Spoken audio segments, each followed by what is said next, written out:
Pay attention, you're about to be tested. Picture this. You want to buy a baseball bat off of Amazon.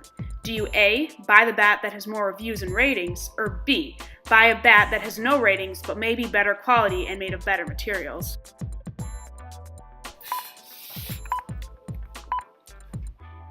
Picture this. You're in a food court and there's a long line for a food stand of burgers. Then there is no line for a similar food stand that also sells burgers. So would you rather go to the new burger stand with a long line, or go to the other food stand with no customers in it? Picture this. You are watching a play. You find the actors are not great and the plotline to be utterly confusing.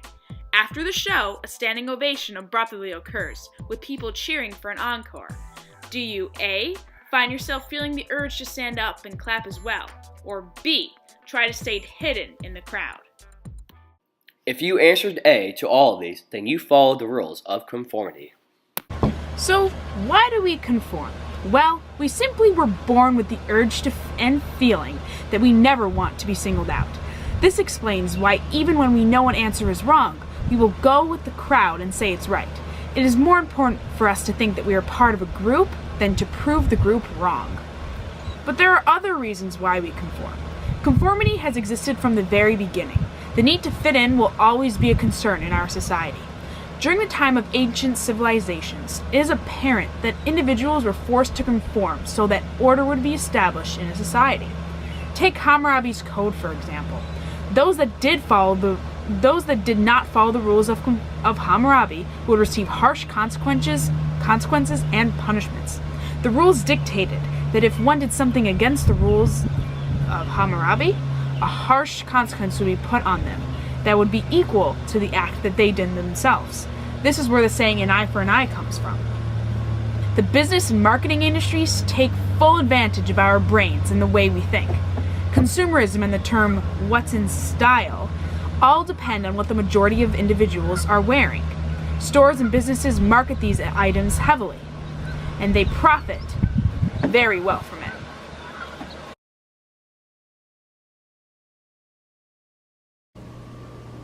Oh crap, are we filming now? Well, watch this next experiment and notice how adding another element to a favor can get individuals to do what you truly want. You start with a big favor, and most likely the person will say no. So you go to a similar favor, but smaller, and the person will most likely accept it. This is known as the door in the face phenomenon. Watch this next now, and we'll decide to put this to the test. Hey Shul, can I ask you a favor? I mean, I guess. Do you think you can take this math survey on hyperbolas and theorems? I'm kind of busy.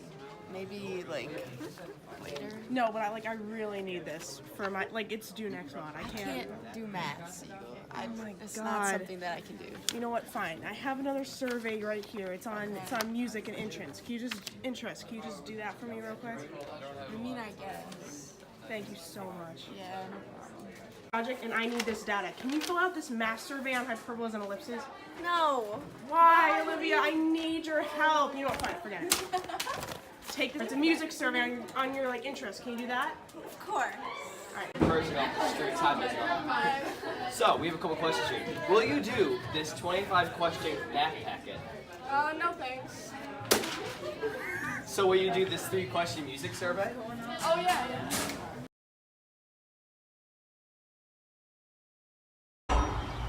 Oh, hi. Didn't see you there. I'm just cooking, some steaks and burgers. What are you doing here? The social psychology project. Oh, that's right. I forgot you guys were coming about that. Well, don't worry. I got all my stuff ready. Are you ready? Yes. All right. Schizophrenia is a terrible mental disease that has affected about 3.2 million Americans. This number is increasing drastically throughout the years. Schizophrenia can affect any part of a person's social life, so is a major aspect of social psychology. It could be interacting with any friends, family, or loved ones, or just a random person off the street. This disease can make a person believe that somebody or something is after them. After testing many experiments and seeing other people do a schizophrenia simulation, we decided to put it to the test. So me and Emily will be testing each other on this one. I'm going to take a math test which has 18 math problems that are quick and easy with adding fractions. I'm going to take it with the schizophrenia simulator. And we're going to test the amount of correct answers between this test and this other test. We're doing the same amount of questions in 1 minute. We already did the control group. It took us about a minute. We got them all right.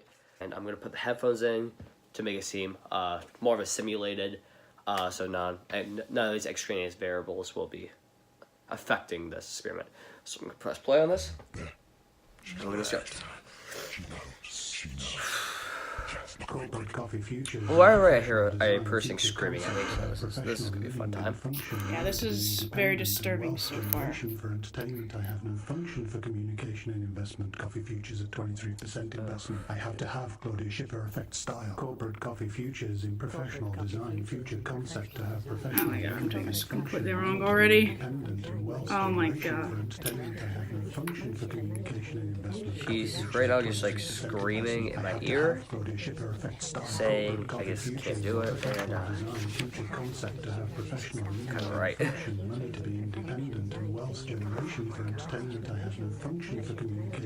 times 4, 4, 8, I have to have Claudia Schiffer effect style. Corporate coffee futures in professional design. Future concept to have professional living and it's just right now just constant bad mouthing, which I really appreciate. times 6 times 6 times 4 times 4. 7 over 24, I think. Okay. I did one question.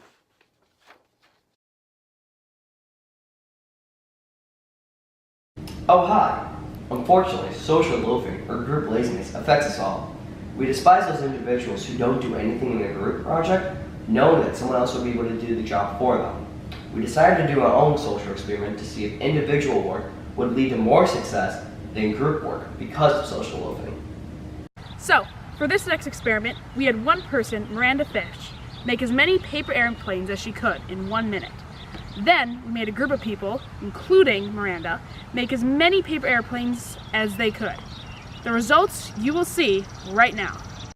So you're gonna make as many paper airplanes as you can in 1 minute, and we're just gonna test, and it's gonna be counted how many paper airplanes you make in that 1 minute. Okay, so start the timer now, and go.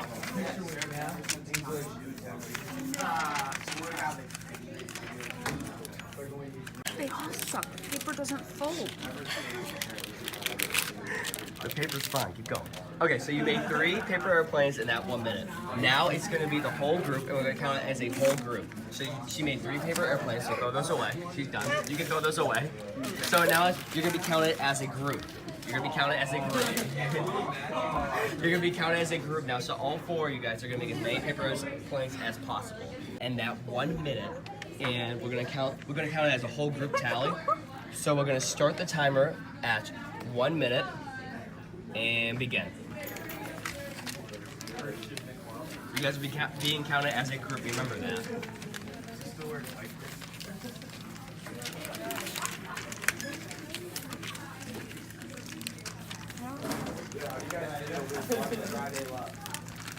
Everything's being counted on this. Let's go. Faster. We have one Friday. Oh, right. One Monday.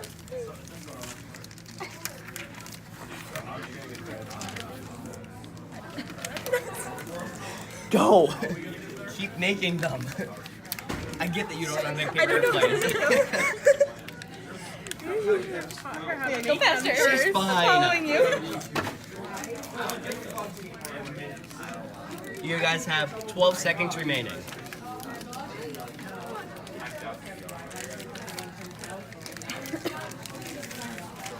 3, 2, 1, stop.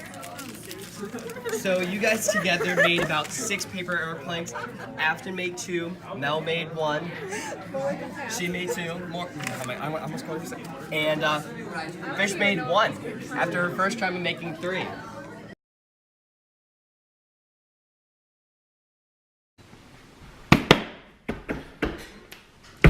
Social psychology is a branch of psychology that involves the study of human behaviors and interactions and how they are influenced by other people in our social context.